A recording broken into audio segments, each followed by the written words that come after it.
The attacks on the station had continued incessantly for weeks. Attacks were never a rare occurrence at Sheercut. They had happened nearly every night. But once the sun rose, they always stopped, giving us time to mentally and structurally recover from the previous night's attack. A team of hunters had arrived 2 weeks earlier, and since their arrival, the attacks had become non-stop. Everyone was getting sick of the situation. The hunters wanted to leave but couldn't get an opportunity, and we wanted them to leave just as badly.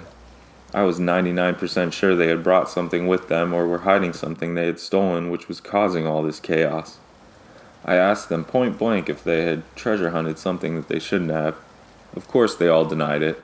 The answer wouldn't have changed anything either way, so I just decided to drop it. The first night the creatures took out all of our communications as well as any cameras that we had installed outside. They were clearly smarter and more persistent than any monster creature we had been dealing with before. The station had become a cage. We were trapped, and at the mercy of the monsters outside. Our supplies, including ammo and food, were very well stocked. We had enough to survive 6 months. That wasn't the issue, though. The building itself was going to be the problem. Before, when we came under attack, we always rebuilt and refortified during the day, but without that time to recover, the walls were beginning to crumble. The situation forced a conversation. The group of us, 8 in total, gathered together to brainstorm a solution. I laid it all out for everyone. We can't stay here much longer. The east wall is on its last leg, and unless these attacks stop soon, like tomorrow morning, then it's going to fall in a matter of days. Xander and I have come up with the idea to put together a 3-man team and make a run for help. And I mean literally run. All the transportation has been destroyed. Run? One of the hunters asked. It's the only option, I told him. The nearest station is 20 miles away, through the forest, he added. Look, I'm open to other ideas, but with the information I have at this time, that's the best plan the two of us could come up with. It didn't take much convincing. They obviously knew something we didn't, and that secret was compelling them to get out of the station as soon as they could. I was concerned that whatever they were hiding had less to do with what they had possibly stolen, but more to do with what was attacking the station. It wasn't acting like a rage-filled monster. It was calculating, taking its time, and knew how to exploit our weaknesses. It was a true predator. The plan was simple. 3 of us, 2 hunters and myself, would make a staggered run down the trail and then up through the woods to the next station. We would head out during the day and hopefully, because it was summer, get to the next station before nightfall. The creature had been attacking the station during the day, but we hoped that it would keep its focus on the station as long as there were still hunters inside of it and let us go on our little run. I knew the trails well. I had been working at Sheercut for almost a year and a half at that point, and I would run the trails to get in my workouts. The hunters insisted on leading the way through, saying that they would draw on any creatures and that were chasing us, and that they would have a better chance against the monsters than I would. My suspicions were that they didn't want me to see what type of creature was chasing us, for fear that I might be able to connect the dots and figure out what they were actually up to. We decided on 5 minutes between runners, and at dawn, we started. First off was a hunter named Yuri. He took off way too fast in my opinion. He was going to burn out by the end of the first mile. 5 minutes later, a hunter named Kieran set off. He was way more cautious about his running. His head was spinning and looking around every which way as he started out from the station. The 2 of them had taken handguns with them, but I chose to take with me my lucky knife.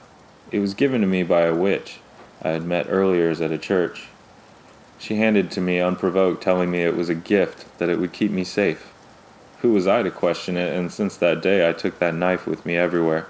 It was lucky because I believed it was. I was going to need that belief. I took off running, careful not to go out in a full sprint, instead scanning all around me like Kieran. I focused fully and completely on the trail on my run. I was trying to trick myself into thinking I was just running a race that I wanted to win. I tried to forget that possibly something from the forest was hunting and chasing me. I kept this up for a good amount of time. My pace fluctuated here and there, but I didn't stop for almost 4 miles before I came upon a fallen tree blocking the trail. In front of it, in the dirt, there were signs of a struggle. huge chunks of dirt upturned and skids off. It looked as if a scuffle had gone off into the forest. I walked to the edge of the trail and peered off into the brush. I could see a broken path of something that had just made its way out into the trees. I hoped that Kieran was still alive and had just taken a detour. I was just about to start running again when I heard something big break a branch behind me. It froze the sweat on my forehead. A terrible smell wafted up towards me and surrounded me in a cloud of nausea. I immediately started to get lightheaded. I heard the brush behind me crunch and snap under the weight of something large. I was in a trance, frozen not by fear. I was almost hypnotized, as if my body wasn't getting the signals my brain was trying to send. It started to growl and I could feel it closing in on me. I had to concentrate, but my mind couldn't agree on a single thought. All I could do was stand there entranced. I managed to raise my hands up, holding them up, trying to show I wasn't a threat. "I don't know what they took from you," I managed to speak. "But I'm not with them. I just worked the station. I'm not a hunter." The growls continued, but weren't getting any closer. I could hear the creature breathing slowly, deeply. I imagined it was thinking, contemplating whether to eat me or not. My heart was beating so hard my arms pulsed with every thump. Then I heard the brush start to shift again. The creature sounded as if it was making its way back into the woods. More branches breaking and leaves rustling, and then silence. Just my heart beating and the panting could be heard. The sweat on my face began to run down again. Petrified, I spun around quickly. There was nothing, just the broken brush leading off the edge into the trails. I didn't want to think too long. I could contemplate what had just happened, but later, when I was safe. I took down off the trail, but this time I felt more at ease. My pace wasn't as frantic or hurried or fluctuating. I was just out for an incredibly long run at that point. The run started to become beautiful. The morning was cool, and the sun making its way through the tree line made for lovely scenery. I felt relieved. I saw things through different eyes. The world had become shiny. It glowed. I arrived at the station exhausted, so badly I could barely stand. My legs gave out as the side of the door. I stayed there, my knees digging into the dirt. I let my face completely relax as the sweat fell from my nose and chin, kicking up the dirt as it hit the ground.